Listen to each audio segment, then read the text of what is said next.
And football has returned. I love me, baby, bust it open, bring it back. I'm the realest killer in it, I don't even need to act. Throwing up the racks, I'm just throwing up the racks, baby.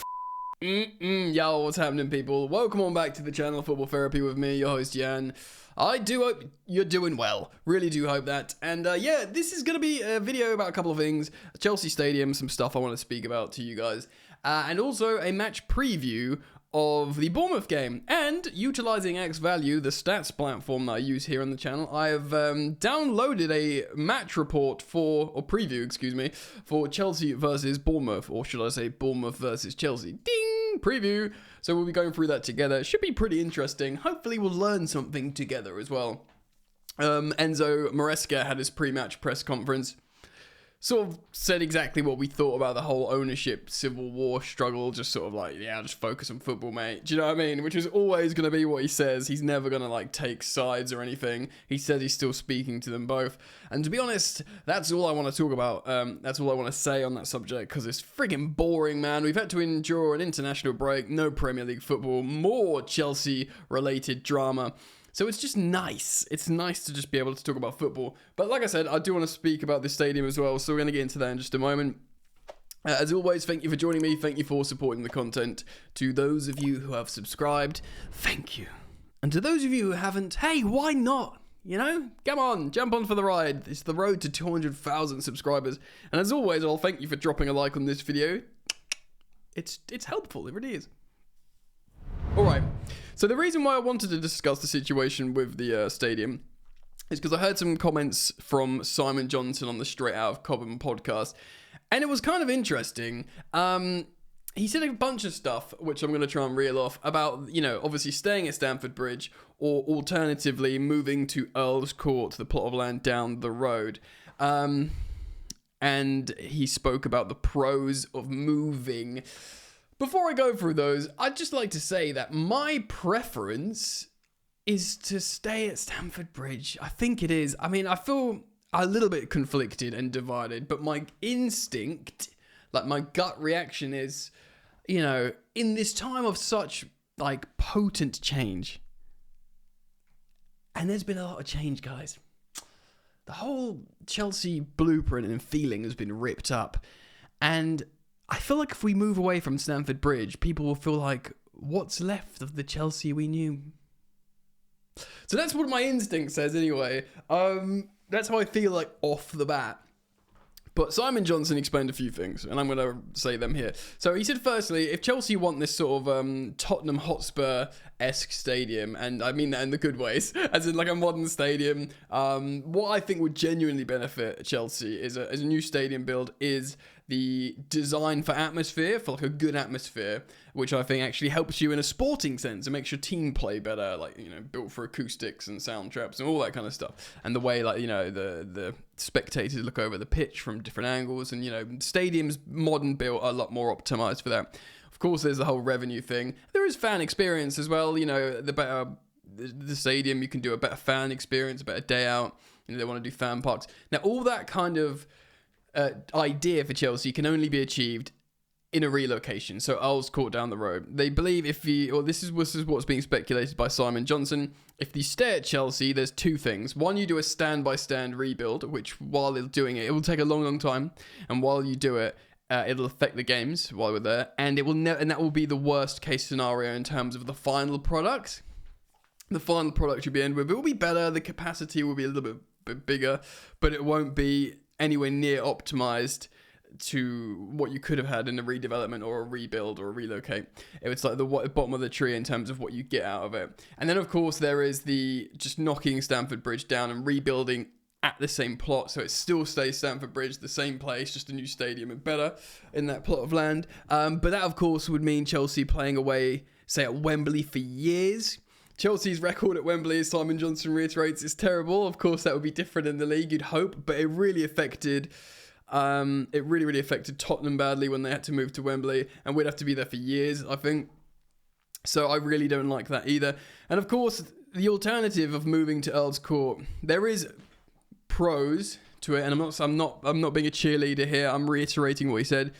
A few things is, while it's being built, you wouldn't have to leave Stamford Bridge. You just stay where you are. You carry on going to the bridge every other week and more if you're in Europe. And you just wait for the new stadium to be built. Okay, so that's it. You stay at Stamford Bridge until the new shiny one's ready, and much like Tottenham did. Earls Court, the plot of land, is just down the road, so the fan experience wouldn't change too much in terms of travel, in terms of getting there. You could even go to the same pubs. The staff, the playing staff, like the players, it won't change their lifestyle because it's close, basically, so their routines and rituals won't have to change, and you can achieve this big shiny new stadium. The only thing is, it just, for me, I don't know, when West Ham moved to their new stadium, I know the London Stadium, they sort of just bought it, didn't they? And it didn't make much sense.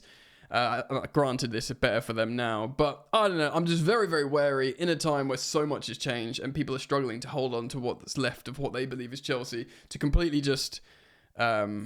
I know, but if it takes like 3 years to build, maybe in the 3 years you're staying at Stamford Bridge and it's being built, you cultivate more of a sense of your club again, and then you just have a stadium move. I don't know.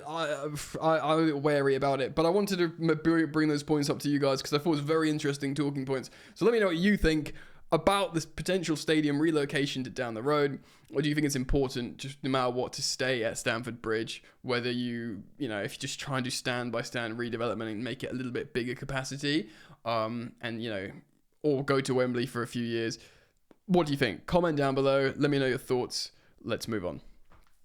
All right, then. So we are playing Bournemouth away, and this is going to be tricky, man. Iraola's Bournemouth. Now, I'm going to sort of intermittently show this preview document generated by X-Value, and we're going to go through it and try and learn a little bit about Bournemouth together. Ding! Firstly, as you can see, we're the away team, so we're on the right there.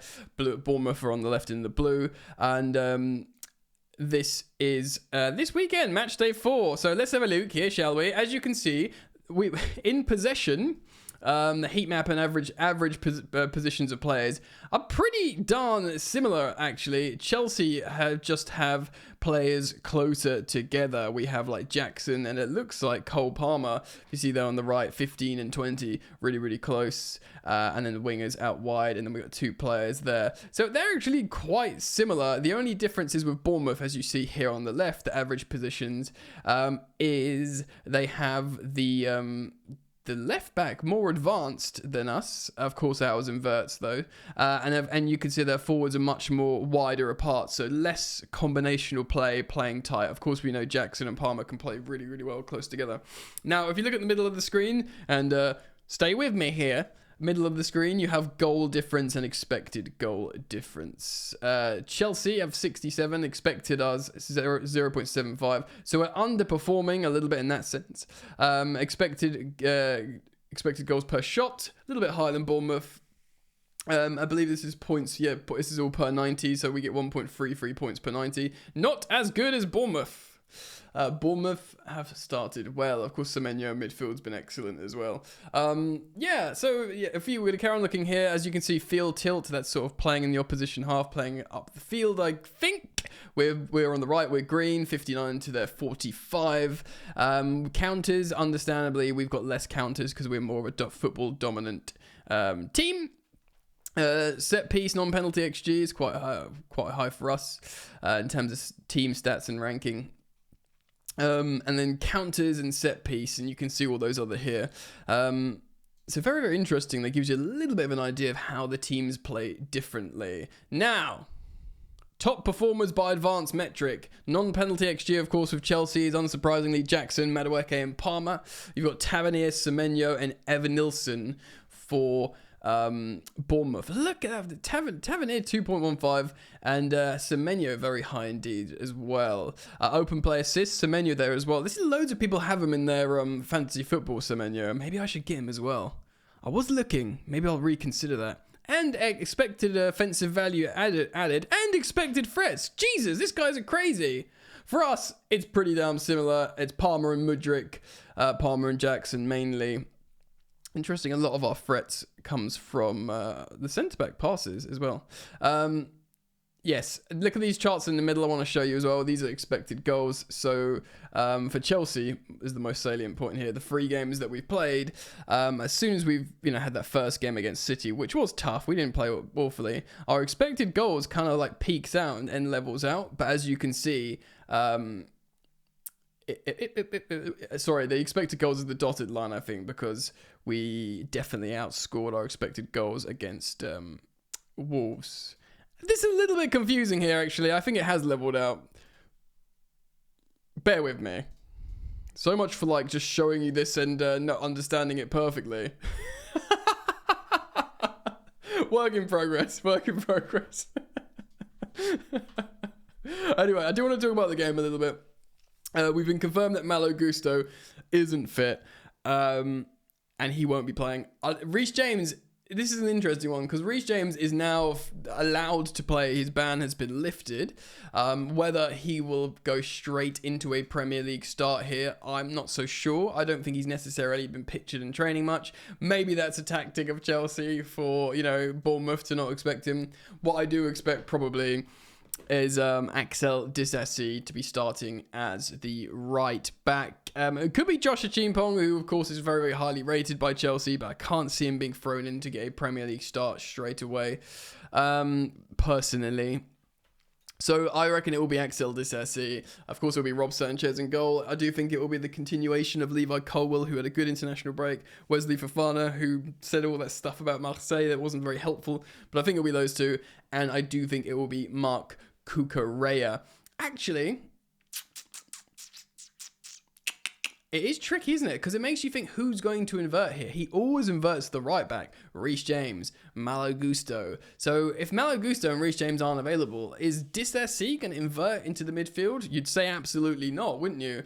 Which is very interesting. Now, Enzo Maresca's shown that he can show a little bit of versatility with his tactics. So there is a chance we play a conventional 4-3-3. We have already seen that from him this season.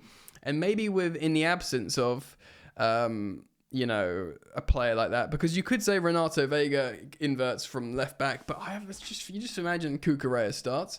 So either Cucurella inverts into midfield, which is probably quite likely, and then Disasi plays right back. Maybe he just plays a conventional 4-3-3. I would like to see Lavia back in the team, but I'm not entirely sure he will be. I think it will probably be Caicedo being either joined by an inverting fullback or starting with a midfield partner. I mean, I'd love to see a conventional 4-3-3 and him and Lavia start, and then I suppose Enzo Fernandez is always going to play, isn't he? He's probably going to wear the captain's armband. I mean, it's so tough because you feel like people like Joao Felix and Christopher Nkunku, like when the season starts and you say, right, you've signed Joao Felix and you've got Christopher Nkunku, of course, and they're both fully fit, you're going to be like, well, yeah, at least one of these men need to be in the starting lineup, if not both. And we're in a scenario here when neither is probably going to be, because you're going to have Jackson up top. Probably then, if Cole Palmer is that he's going to represent that third midfielder, starting as a number 10 or a right offensive 8 or whatever. Noni Madueke, he's played so well, he starts on the right, and then you probably get a Pedro Neto starting on the left, and then maybe Jadon Sancho coming off the bench to make his debut in this game, because he's been training a lot over the international break with Chelsea, probably in preparation for this game, while everyone else, Palmer obviously wasn't away, but while Noni was away, you imagine like Jadon Sancho was there with Maresca around his shoulders saying, listen, you're going to be playing against these guys, this Bournemouth, this is what you need to do, get your head in the game.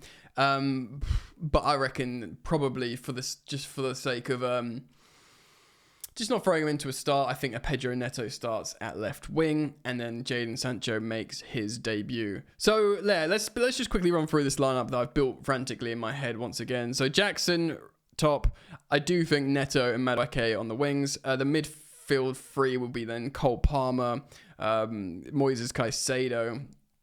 Just doesn't seem so robust and defensive in midfield. I'd love to see Lavia there, maybe dropping Enzo, but Enzo has demonstrated some good passing metrics and stuff recently, so let's give him a chance. So Enzo completes the midfield three, and then the back four, Disasi, Cucurella, Fofana, and Levi Colwill. with maybe playing like a 4-2-3-1, a conventional 4-2-3-1, and Enzo just joining Caicedo. Doesn't sound too functional to me, does it? Tricky. But, you know, loads and loads of options. When you got 5 substitutes and you got Nkunku, Joao Felix, and God knows who else on the bench, like maybe it is a 4-2-3-1. Like, to be honest, like, I do love Enzo Fernandez as a player, I do, and I think his ceiling's huge. But just for the sake of this non-inverting right fullback, okay, so we don't have Gusto or James to invert into the midfield. Play a conventional back 4, Disasi, Cucurella, the young centre backs, and then play a base midfield 2 of Caicedo and Lavia. Oh, suddenly we're all feeling a lot better, aren't we, in terms of like a functional midfield. I know Lavia is quite progressive, but still, I just feel like that would make more sense. Cole Palmer in the free role at 10, Madueke on the right, Neto on the left, although none of us would be upset if Jadon Sancho got his full debut. That would be interesting. And then Nico Jackson up top. Anyway, I want to put it out to you guys. Let me know what you think. Who do you think? I mean, this is like a huge roulette. This is going to be a game in itself all season. Who's Maresca going to start? Because he is an absolute plethora of talent there, even if we're missing a high-profile goalkeeper and like Galactico striker. But I think a lot of people are hot on Jackson still. So let me know what you think down in the comment section below, and please do comment on the stadium stuff. Sorry, the preview metric stuff got a bit confusing there. I'll do something a bit different, I think, for the next preview. Yeah, keep it locked. Do consider subscribing. See you soon. Peace.